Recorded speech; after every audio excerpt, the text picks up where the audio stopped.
Hello everyone, I'm Tom and this is Tom's Money Magic.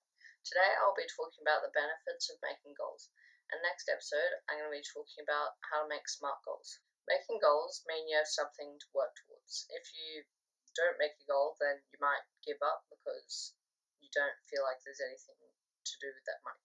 If you set goals, then you'll have something to save up for. Maybe the next video game, or just an amount of money that you want to tell your friends or family that you've saved up to, or something else that you might save up for.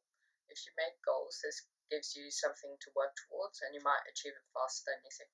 Let's say you want to get a game that's $60 and you have about 3 months or 12 weeks to get that much money, then you would divide how much you want to save up to by how many weeks you have to get it, and that will give you how much money per week. So for the example before, it's $5 per week on average.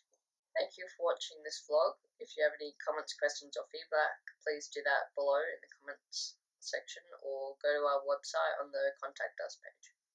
Thank you. Bye.